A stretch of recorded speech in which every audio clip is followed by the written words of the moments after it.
नमस्कार साथियों, स्वागत है आपका अपने YouTube चैनल विजार्ड एकेडमी में। गणित के अंतर्गत हम लोग प्रतिशत चैप्टर पढ़ रहे हैं और प्रतिशत की आज हमारी 11वीं क्लास होगी, जिसमें हम 10वीं क्लास में भी हमने आप पढ़ा अनुपात एवं प्रतिशत में संबंध, और उसी में अनुपात एवं प्रतिशत में एक टाइप होता है आय व्यय पर आधारित प्रश्न। तो अनुपात और प्रतिशत का जो संबंध है उसी में आज हम आय और व्यय के आधार पर जो प्रश्न बनते हैं उस पर आज हम चर्चा करेंगे। तो आइए देखते हैं अनुपात और प्रतिशत में आय व्यय पर आधारित प्रश्न किस टाइप से पूछे जाते हैं और किस प्रकार से उसका एकदम सुगमता से सलूशन होता है उसका। ठीक, तो आज हमारी प्रतिशत की 11वीं क्लास होगी, जिसमें पहला प्रश्न आपके सामने होगा, एक व्यक्ति के व्यय व बचत में 3:2 का अनुपात है। एक व्यक्ति के व्यय व बचत में 3:2 का अनुपात है।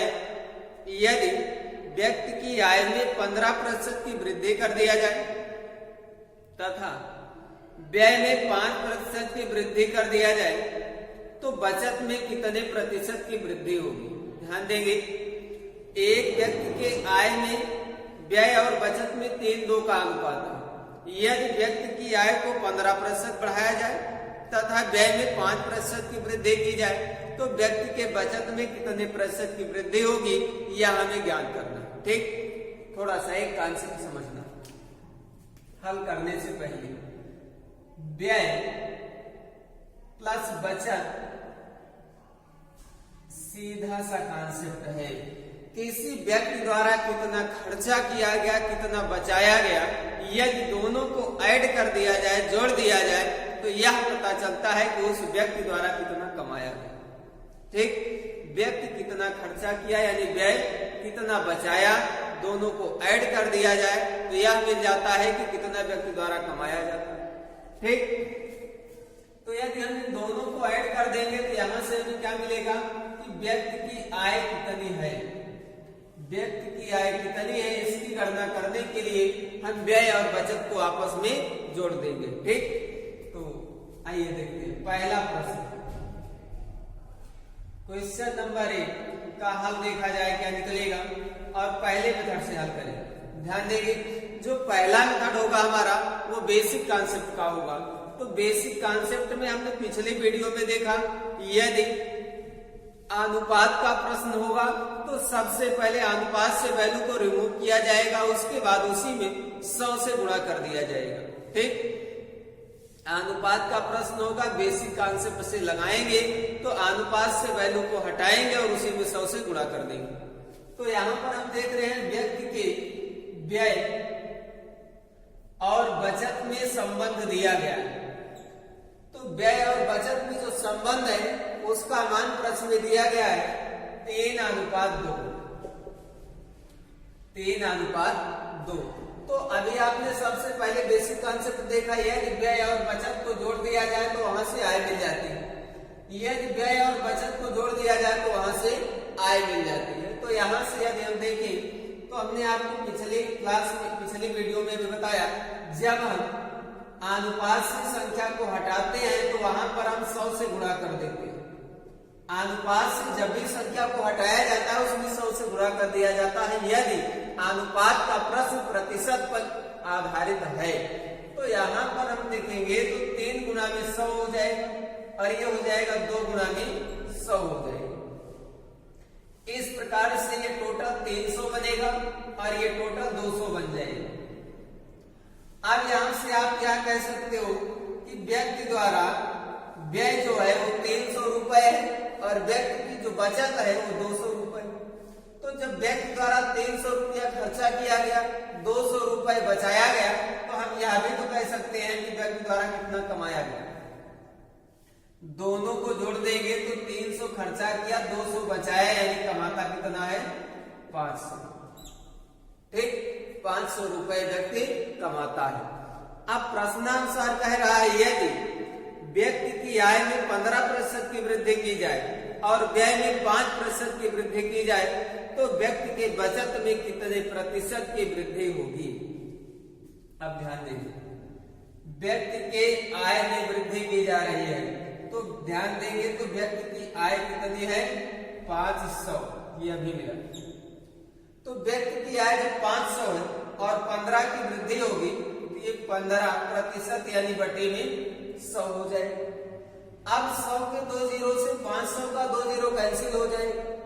तो 100 के 2 जीरो से जब 500 का 2 जीरो कैंसिल होगा तो यहाँ पर बचेगा 15 गुणे 5 यानी 75। तो व्यक्ति की जो नई आय बनेगी, नई आय वो हो जाएगी 500 पहले की 75 बढ़ गई। इस प्रकार से व्यक्ति की नई आय जो है 575 रुपए हो जाएगी। 575 रुपए व्यक्ति की नई आय बनेगी। अब यहां से यदि हम बचत व्यय की गणना करें तो व्यक्ति का जो व्यय है वो 300 रुपए है और 300 रुपए जो व्यय है, व्यक्ति के व्यय में कुछ वृद्धि हुई है और वृद्धि का मान 5% है। ये प्रश्न में दिया गया है आपको, ठीक ध्यान से देखेंगे थोड़ा सा प्रश्न को। 300 रुपए पहले खर्चा करता था, अब 5% की वृद्धि है तो 5 लिख दिए। यदि प्रतिशत लगा है तो बटे में 100 भी लिखना पड़ेगा। तो इस प्रकार से 100 के 2 शून्य से 300 का 2 शून्य कट जाएगा। अब ये हमारा बन जाएगा 5 गुणे 3 यानी 15। 5 गुणे 3 15 हो जाएगा, ठीक। अब ध्यान देंगे व्यक्ति का जो नया व्यय बनेगा, नया व्यय पहले 300 रुपया खर्चा करता था, अब 15 रुपए और खर्चा करने लगा, ये वाला जो वृद्धि के बाद होगा। इस प्रकार से व्यक्ति का जो नया व्यय बना वो हो गया 315 रुपए, ठीक।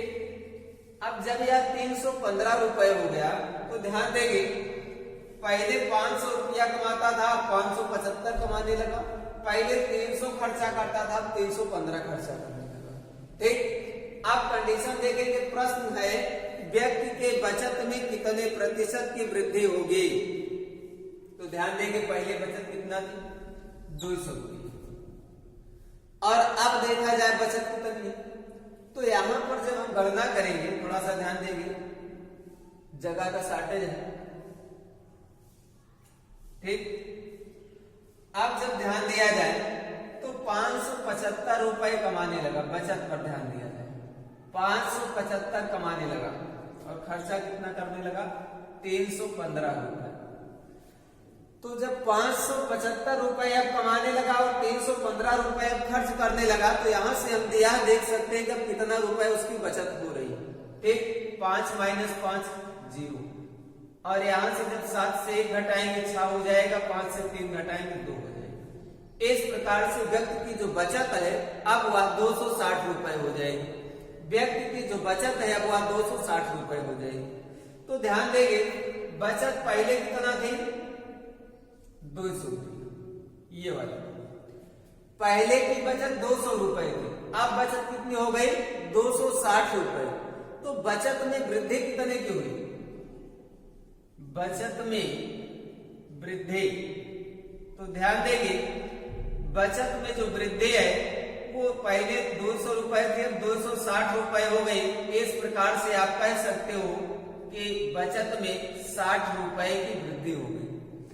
जब बचत में 60 रुपए की वृद्धि हो गई तो अब इसी को प्रतिशत में बदलना है, बचत प्रतिशत। तो प्रतिशत में बदलने की थोड़ी सी कंडीशन है जिसको आप ध्यान रखेंगे, ठीक। सबसे पहले बचत बराबर, इसके लिए हम गणना करेंगे, अभी हमने पिछली वीडियो में देखा अनुपात और प्रतिशत में कि प्रतिशत बराबर होता है प्राप्तांक बटे में पूर्णांक गुणे 100। प्राप्तांक बटे में पूर्णांक गुणे में 100। तो हम देख पा रहे हैं कि हमारा इस बार जो प्राप्तांक है वो 60 है। या फिर हम प्रतिशत का दूसरा वीडियो देखें तो उसमें यह पढ़ाया गया कि वृद्धि या कमी जहां से होती है वह नीचे रखा जाता है। वृद्धि या कमी जहां से होती है उसे सदैव नीचे रखा जाता है। तो वृद्धि कहां से हुई 200 से, तो 200 को हम कहां रखेंगे नीचे रख देंगे। अब जितने की वृद्धि या कमी होगी उसे ऊपर रखा जाता है। वृद्धि या कमी जितने की होगी उसे ऊपर रखा जाता है। तो वृद्धि हमारी कितने की है 60 की, और प्रतिशत में बदलने के लिए 100 से गुणा कर दिया जाता है। प्रतिशत में बदलने के लिए 100 से गुणा किया जाता है। इस प्रकार से 200 के 2 शून्य से 100 का 2 शून्य कैंसिल हो जाएगा और ऊपर हमारा 60 बचा, नीचे 2 बच गया, तो 60/2 जब भाग जाएगा तो ये बन जाएगा 23%। 23%। ठीक, तो पहला मेथड आपका बेसिक था, थोड़ा सा लंबा कॉन्सेप्ट था, लेकिन स्टेप बाय स्टेप देखें तो प्रश्न का सलूशन जो है बहुत ही आसान है। ठीक, परेशान नहीं होना।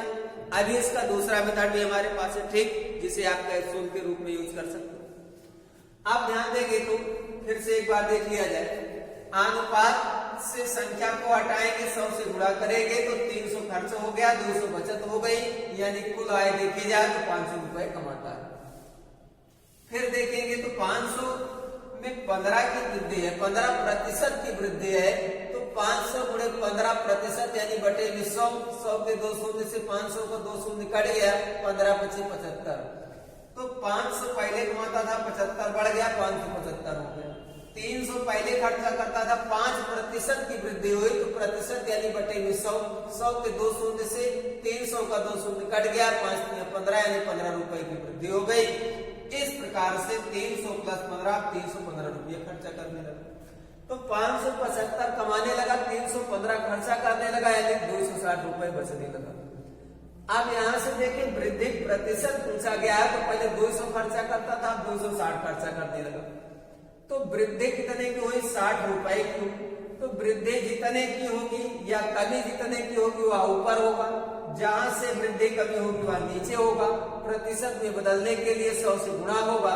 इस प्रकार से 60/200 गुणे 100 और 100 के 2 शून्य से 200 का 2 शून्य कट जाएगा। इस प्रकार से 60 में जब 2 से भाग देंगे 30% में।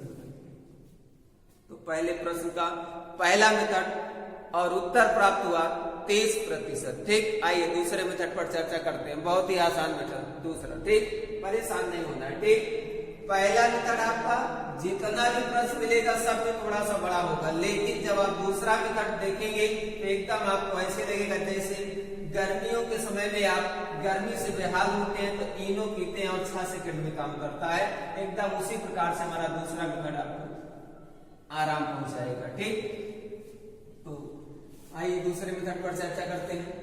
मेथड नंबर 2, एक व्यक्ति के व्यय और बचत में 3:2 का अनुपात है। ठीक, व्यय और बचत में 3:2 का अनुपात है।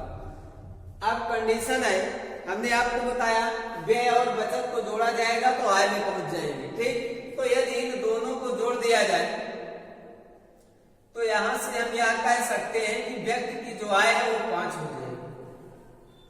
क्यों भाई, व्यय और बचत दोनों को ऐड करेंगे तो आय पर पहुंच जाएंगे। तो व्यय और बचत में जब 3:2 का अनुपात है, यानी टोटल आय जो होगी वो 5 यूनिट हो जाएगी। अब कंडीशन के अनुसार कह रहा है यदि व्यक्ति की आय में 15% की वृद्धि की जाए, ध्यान देंगे आय में वृद्धि है तो आय कहाँ है हमारी 5 यूनिट, आय में वृद्धि है तो आय 5 यूनिट है, तो इसमें 15 की वृद्धि है। और व्यय में 5% की वृद्धि है, व्यय में 5% की वृद्धि है, तो व्यय हमारा 3 है और इसमें वृद्धि 5 प्लस। अब ध्यान से देखेंगे तो बचत जो है उसी में कमी वृद्धि पूछा गया है तो उसको हम x मान लेंगे। बचत में कमी वृद्धि पूछा गया तो उसको हम x मान लेंगे। ठीक, तो आय में 15 की वृद्धि हो गई, व्यय में 5 की वृद्धि हो गई, बचत में प्रश्न पूछ रहा है तो बचत में हम x मान लिए, इक्वल दिया गया। ठीक, तो 5 गुणे 3 हो जाएगा 15 प्लस 2 गुणे x हो जाएगा 2x इक्वल 15 गुणे 5 75, 15 गुणे 5 75 हो जाएगा। ठीक, अब ध्यान देंगे 15 प्लस में या उधर जाएगा माइनस होगा। ट्रांसपोजिशन की कंडीशन में पक्षांतर की कंडीशन में पक्षांतर करते समय जब हम देखते हैं कि चिन्ह प्लस में है तो माइनस में हो जाता है, माइनस में है तो प्लस में हो जाता है। तो ध्यान देंगे यहाँ पर तो 15 इधर से उधर जाएगा माइनस होगा, तो 2x इक्वल 75 माइनस 15 हो जाएगा। अब यहां से देखें तो 2x इक्वल 75 माइनस 15 हो जाएगा 60 और 1x की वैल्यू जब गणना करेंगे तो हो जाएगा 30%। ठीक, 30%। इस प्रकार से x बराबर 30% हो जाएगा। ठीक, उम्मीद है बात समझ में आई होगी। नहीं समझ में आई है तो एक बार फिर से देख लेते हैं। व्यक्ति के व्यय और बचत में संबंध दिया गया है, व्यय और बचत को जोड़ेंगे आय पर पहुंच जाएंगे। तो आय में 15 की वृद्धि है तो 15 से गुणा कर दिए, व्यय में 5 की वृद्धि है 5 से गुणा कर दिए, और बचत में कितने की वृद्धि होगी उसको पूछा गया तो x मान लिए। इस प्रकार से 3 गुणे 5 15 हो गया, 2 गुणे x 2x हो गया, और 15 गुणे 5 75 हो गया। ठीक, अब ध्यान देंगे तो 15 प्लस में है, उधर गया माइनस होगा तो ये हो जाएगा 2x यही रहेगा 75 माइनस 15, और 2x इक्वल 75 माइनस 15 60 होगा। तो 2x की वैल्यू जब 60 है तो 1x की वैल्यू निश्चित रूप से 30 हो जाएगी। 2x बराबर 30 तो 1x बराबर 2x बराबर 60 तो 1x बराबर 30 हो जाएगा। आइए अगले प्रश्न की चर्चा करते हैं। ध्यान देंगे, परेशान नहीं होना है। पहला प्रश्न था इसलिए आपको थोड़ा सा समय लगा, जब आप अगले प्रश्न पर पहुंचेंगे तो आपको चंद समय में सॉल्यूशन सीधे दिखाई देगा। ठीक, क्वेश्चन नंबर 2। अब अगला प्रश्न जो होगा मेथड नंबर 2 से ही हल होगा, पहले मेथड का प्रयोग नहीं करना। ठीक, तो क्वेश्चन आपके सामने है, हमारा क्वेश्चन हमारे सामने है, आपका क्वेश्चन आपके सामने है। ठीक, तो अगला क्वेश्चन है, एक व्यक्ति के व्यय व बचत में 5:3 का अनुपात है। एक व्यक्ति के व्यय व बचत में 5:3 का अनुपात है। यदि व्यक्ति की आय में 12% की वृद्धि की जाए और व्यय में 15% की वृद्धि की जाए तो बचत में कितने प्रतिशत की वृद्धि होगी? आय को 12% बढ़ाया जा रहा है और व्यय को 15% बढ़ाया जा रहा है, तो बचत में कितने प्रतिशत की वृद्धि होगी ये पूछ रहा है। ठीक, तो ध्यान देंगे तो यहाँ पर अनुपात है 5:3, तो आप टोटल आय की गणना कर सकते हैं, कितना होगा 8 हो जाएगा। भाई 5-3 का संबंध है, दोनों को जोड़ेंगे आय पर पहुंचेंगे तो 5 + 3 हमारा 8 हो जाएगा, आय 8।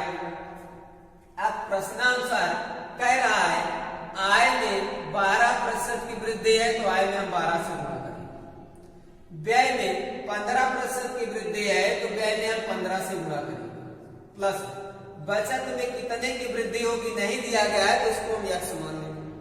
बचत में कितने की वृद्धि है नहीं दिया गया है तो इसको हम x मान लेंगे। अब यहां से ध्यान देंगे 15 गुणे 5 75 होता है, प्लस 3 गुणे x 3x हो जाएगा, 12 गुणे 8 12 96 हो जाएगा, 12 96 हो जाएगा। अब 75 इधर प्लस में है, उधर जाएगा माइनस होगा। इस बात को ध्यान रखेंगे, ट्रांसपोजिशन यानी 75 करते समय चिन्ह बदल जाता है, तो 75 प्लस में है, उधर जाएगा माइनस होगा। तो 3x equal 96 minus 75, 3x equal 96 अपने स्थान पर है, प्लस का 75 उधर गया माइनस हो गया तो माइनस का 75। अब यहां से 3x इक्वल 6 माइनस 5 1 हो जाएगा, 9 माइनस 7 2 हो जाएगा। इस प्रकार से जब हम 96 से 75 माइनस करेंगे तो 21 बन जाएगा। तो 3x की वैल्यू जब 21 होगी तो 1x की वैल्यू आप कह सकते होगी कितना होगी 7 हो जाएगी, 1x की वैल्यू 7 हो जाएगी। ठीक, तो उम्मीद है प्रश्न समझ में आया होगा, सॉल्यूशन भी समझ में। जिसमें जितने की वृद्धि की जाएगी उसमें उतने से ही गुणा करेंगे। आय 12 की वृद्धि और व्यय में 15 की वृद्धि, जिसका पूछा जाएगा उसमें हम x से गुणा कर देंगे। ठीक, इस प्रकार से इस प्रश्न का उत्तर 7% प्राप्त हो जाएगा। आइए अगले प्रश्न की ओर चलते हैं। ठीक, क्वेश्चन नंबर 3 ध्यान देंगे, क्वेश्चन नंबर 3 थोड़ा सा हटके है। ठीक, क्वेश्चन नंबर 3 नंबर प्रश्न में आपको भाषा तो बदल जाएगी लेकिन भाषा बदली है, क्वेश्चन का हल करने का मेथड नहीं बदलेगा, ये हमारी गारंटी है। देखिए कैसे हल होता है, कॉन्सेप्ट समझिए, प्रश्न एकदम सेम हल हो जाएगा, भाषा चाहे तो। ठीक, तो प्रश्नानुसार कह रहा है एक व्यक्ति अपनी आय का 75% खर्च करता है। एक व्यक्ति अपनी आय का 75% खर्च करता है। यदि व्यक्ति की आय में 20% की वृद्धि कर दिया जाए तथा व्यय में 10% की वृद्धि कर दिया जाए तो व्यक्ति के बचत में कितने प्रतिशत की वृद्धि होगी? आइए देखते हैं, एकदम आसान। व्यय अनुपात बचत लगाने का मेथड वही होगा, इक्वल में आय होती। जब प्रतिशत से तुलना की जाती है तो प्रतिशत अपने आप में 100% होता है, 100% होता है। इस बात को हमेशा ध्यान रखें। कोई भी वस्तु होगी, किसी भी व्यक्ति की इनकम होगी, चाहे वो 5,000 कमा रहा हो, चाहे वो 7,000 कमा रहा हो, अपने आप में 100% के बराबर होता है। इस बात को ध्यान रखें। ठीक, तो अब हम ध्यान देंगे व्यक्ति 75% खर्च करता है। हमने आपको बताया किसी भी व्यक्ति की आय अपने आप में 100% होती है। किसी भी व्यक्ति की आय अपने आप में 100% होती है। तो यहाँ पर व्यक्ति की जो भी आय होगी वो अपने आप में 100% होगी। तो जब 100% हो जाएगी तो व्यक्ति खर्चा कितना किया? 75%। जब 75 खर्चा कर दिया 100 में तो बचा कितना? 25%। भाई 75 जब खर्चा कर दिया तो बचेगा कितना? 25%। ठीक, अब यहां से आप कह सकते हो, ध्यान देंगे तो 25 कम 25, 25 या 75, यानी सीधे सी कंडीशन यह होगी कि व्यक्ति के व्यय और बचत में 3:1 का अनुपात है। तो जब आनुपातिक मान को जोड़ेंगे तो व्यक्ति की आय कितना बनेगी? 4 यूनिट। व्यक्ति की आय कितना बन जाएगी? 4 यूनिट। भाई 25 कम 25, 25 या 75 अनुपात संख्याओं का सरलतम रूप होता है। अनुपात संख्याओं का सरलतम रूप होता है। तो 25 और 75 आपस में कट गए, सरलतम रूप 3:1 हो गया। 3:1, 3 खर्चा किया 1 बचाया तो कमाया कितना? 4। 3 खर्चा किया 1 बचाया तो कमाया कितना? 4। इस प्रकार से आप प्रश्नानुसार जो भी कह रहा है उसे गुणा करो। तो कह रहा है यदि व्यक्ति की आय में 20% की वृद्धि कर दिया जाए तो आय कितनी मिली? 4। वृद्धि कितने की है? 20 की। और व्यय में 10 की वृद्धि कर दिया जाए, व्यय कितना है? 3। 10 की वृद्धि होगी 10 से गुणा, जिसमें जितने की वृद्धि कमी होगी उसमें उसी से गुणा करेंगे। प्लस 1 बचत का अनुपात है, इसमें कितने का परिवर्तन होगा नहीं दिया गया, उसी को x मान लिया जाए। ठीक, तो अब 10 गुणे 3 होगा 30, प्लस 1 गुणा में x ही रहेगा। 20 गुणा में 4 20 होगी 80 हो जाएगा, 20 होगी 80 हो जाएगा। ठीक, तो 30 इधर से उधर ट्रांसपोजिशन होगा तो माइनस हो जाएगा। तो x इक्वल हो जाएगा 80 माइनस 30, तो x इक्वल ये हो जाएगा टोटल 50%। 50%। ठीक, इस प्रकार से इस प्रश्न का उत्तर 50% प्राप्त होगा। इस प्रकार के प्रश्न में आय जो होगी वो अपने आप में 100% होगी। आप लिखना चाहें तो लिखें, ना लिखें तो कोई दिक्कत नहीं। समझाने के लिए यहाँ पर लिख दिया गया है। व्यक्ति जब 75% खर्चा करेगा तो बचाएगा कितना? 25%। अनुपात संख्याओं का सरलतम रूप होता है, दोनों आपस में कट गए, 25 कम 25, 25 या 75। इस प्रकार से व्यय और बचत में जो अनुपात बना वो 3 संबंध 1 का संबंध बन गया। तो व्यय और बचत को जोड़ने पर आय मिलती है तो आय 4 हो गई। आय में 20 की वृद्धि है, 20 से गुणा कर दिया। बचत में 10 की वृद्धि है, 10 से गुणा कर दिया। ठीक, तो इस प्रकार से जब हम देखें तो व्यय 10 की वृद्धि है, बचत में कितने की वृद्धि है उसको हम x मान लिए। तो 10 गुणा में 30 हो गया, और इधर 20 हो गया 80 हो गया। तो x इक्वल 30 प्लस में उधर गया माइनस हो गया, तो 80 माइनस 30 हो गया, तो x बराबर 50। ठीक, इस प्रकार से तीसरे प्रश्न का जो उत्तर होगा वो 50% प्राप्त होगा। ठीक, आइए क्वेश्चन नंबर 4 की ओर चलते हैं। चौथा प्रश्न आपके सामने होगा, प्रश्न संख्या 4। ठीक, प्रश्न संख्या 4 ध्यान देंगे, प्रश्न आपके सामने है।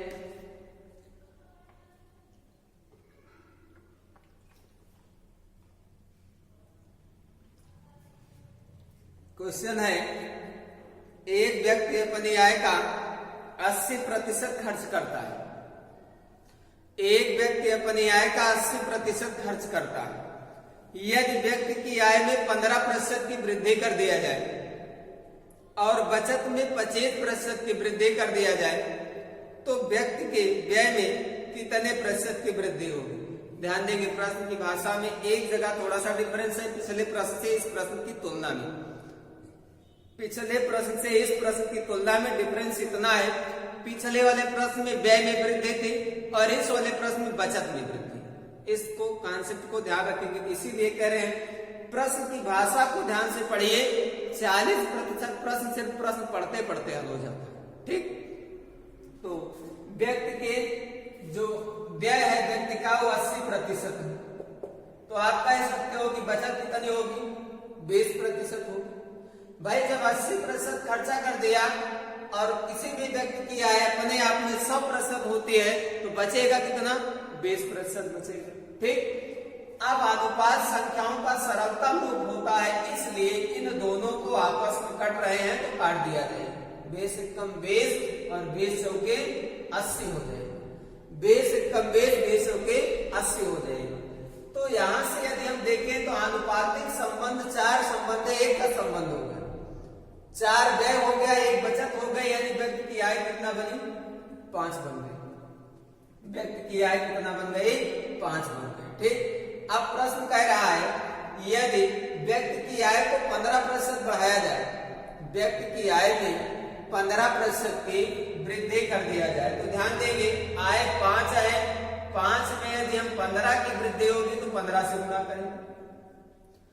और व्यक्ति के बचत में, इस बार प्रश्न को ध्यान देंगे, व्यक्ति के बचत में 25 की वृद्धि की जा रही है, तो व्यक्ति की बचत 1 है, जब बचत में वृद्धि है तो वृद्धि बचत में है तो बचत में गुणा करेंगे, प्लस व्यक्ति के व्यय में कितने की वृद्धि होगी, इसी को x मान दिया जाए।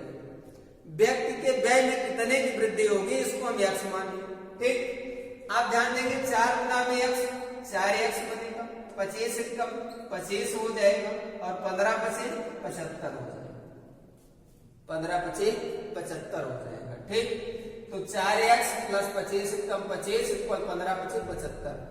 अब ध्यान देंगे 4x यही रहने दिया जाए और यदि 25 प्लस में उधर जाएगा माइनस हो, ट्रांसपोजिशन यानी पक्षांतर की कंडीशन में चिन्ह बदल जाता है, तो प्लस का 25 उधर जाएगा माइनस में बदल जाएगा, तो ये हो जाएगा 75 माइनस 25। तो 4x इक्वल 75 माइनस 25 बन जाएगा 50। 75 माइनस 25 बन जाएगा 50। तो इस प्रकार से ये हो जाएगा 4x बराबर 50, तो 1x की गणना करेंगे तो 12 चौक 48, 12 चौक 48 हो गया, तो बचा कितना 2। अब जो 2 बच गया उसमें भागे नहीं जाएगा, तो हम दशमलव लगाएंगे तो 2 के आगे हम शून्य बढ़ा सकते हैं, तो जब 2 के आगे शून्य बढ़ेगा यानी 20 बनेगा, और 20 में जब 4 से भाग दिया जाएगा 4 पंचे 20 हो जाएगा। इस प्रकार से चौथे प्रश्न का जो उत्तर होगा वो 12.5% प्राप्त होगा, यानी 12.5%। ठीक, तो चौथे प्रश्न का उत्तर 12.5% प्राप्त। चलिए अगले प्रश्न की ओर चलते हैं। क्वेश्चन नंबर 5 आपके सामने होगा। ठीक, क्वेश्चन नंबर 5 आप देख पा रहे होंगे कि भाषा थोड़ी सी बड़ी है प्रश्न, लेकिन कैलकुलेट करने का जो हमारा मेथड है बहुत ही आसान, यही वाला मेथड। ठीक, बहुत ही आसान मेथड नंबर 2। क्वेश्चन नंबर 5 आपके सामने है। एक परिवार के चावल, मछली तथा खाद्य तेल पर होने वाले खर्च में परिवार चावल पर खर्चा करता है, मछली पर और खाने वाले तेल पर खर्चा करता है, तो उसमें जो संबंध है खर्च में 12:17:3 का संबंध बनता है। 12, 17 और 3 का संबंध बन जाता है। यदि इनके मूल्यों को क्रमशः 20%, 30% और 50% बढ़ा दिया जाए, यदि इनके मूल्य को 20%, 30% और 50% बढ़ा दिया जाए, तो परिवार के कुल व्यय में यानी कुल खर्च में कितने प्रतिशत की वृद्धि होगी, यह ज्ञान करना है। ठीक, परिवार के कुल खर्च यानी कुल व्यय में कितने की वृद्धि होगी, यही कैलकुलेट करना है। ठीक, तो आइए देखिए। परिवार चावल पर खर्चा करता है, मछली भी खाता है, उसके बाद खाद्य तेल भी, ठीक, तेल पर भी खर्चा करता है। निश्चित रूप से आप कह सकते हो जब मछली पर खर्चा कर रहा है तो तेल तो निश्चित रूप से लेना ही पड़ेगा, क्यों भाई। तो इस प्रकार से हम देखें तो चावल, मछली और तेल पर होने वाले खर्च में जो संबंध है वो दिया गया 12:17:3। 12:17:3। तो 12, 17 और 3 का जब संबंध बनेगा तो हमने आपको बताया कि यहां से हम कुल खर्च की भी गणना कर सकते हैं, कुल खर्च।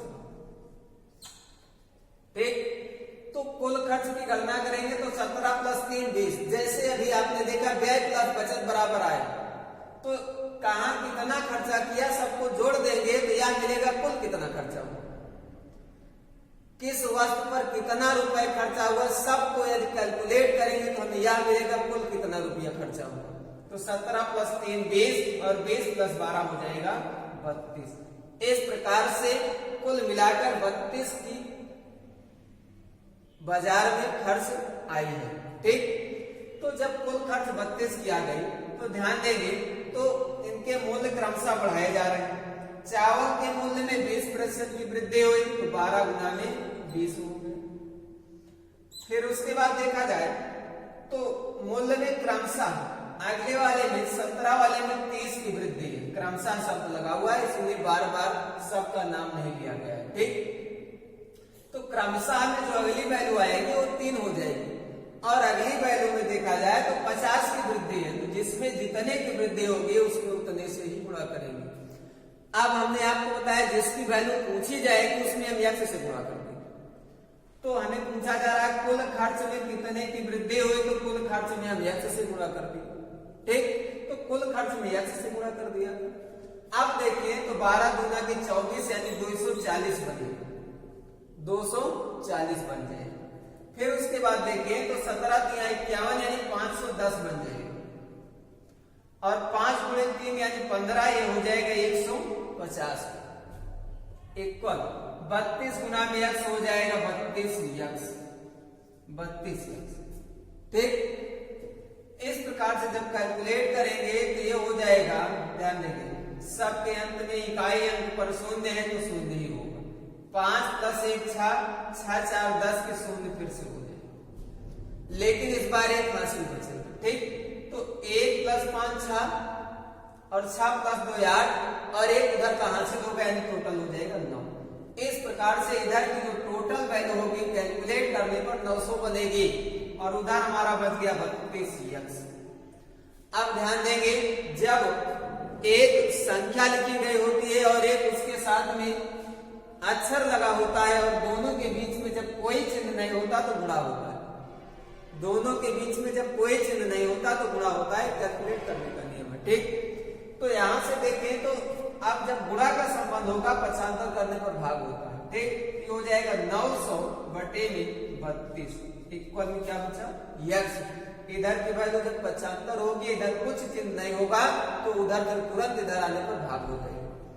तो जब हम 900 में 32 से भाग देंगे तो 32 दूना के 64 होगा, 64 6 70 20 में 26 बनेगा और 26 जब यहाँ पहुंचेगा 360 हो जाते हैं। तो 8 में 24 8 दूनी 16 यानी हो जाएगा 256 8 बार जाएगा। ठीक, इस प्रकार से 28 जो है हमारा पूर्णांक हो गया और हमारा बच गया जो है 1 बटे में 8। कैलकुलेट कर लीजिएगा, थोड़ा सा कैलकुलेट करने पर इस प्रश्न का उत्तर 28 से 1 बटे 8% आएगा। ठीक, कैलकुलेट करेंगे तो जो बचेगा ऊपर जिससे भाग दिया जाएगा नीचे, तो जो भी वैल्यू होगी वो भी आपस में कट जाएगी, जो भी बचेगा वह पुनः कटता चला जाएगा। इस प्रकार से 28 से 1 बटे 8% इस प्रश्न का उत्तर हो जाएगा। ठीक, तो आज की क्लास यहीं तक। उम्मीद है मेथड समझ में आया होगा और बहुत ही अच्छा लगा होगा क्योंकि मेथड आसान था। अगले वीडियो में आपको मिलेंगे प्रतिशत का भाग 12 लेकर, जिसमें आपको हम जो भी होगा टाइप उसका जो हल होगा इतना नॉर्मल से नॉर्मल हल आपको देंगे कि आप देखेंगे वास्तव में बहुत ही अच्छा और आसान तरीका है। ठीक, लेकिन ईमानदारी के साथ यदि वीडियो अच्छा लगे तो लाइक शेयर और सब्सक्राइब करना ना भूलिएगा। और यदि आप लाइक शेयर और सब्सक्राइब करते रहेंगे, हमारे सब्सक्राइबर को बढ़ाते रहेंगे, तो हम आपको दिल से धन्यवाद देंगे और आभार व्यक्त करेंगे। धन्यवाद।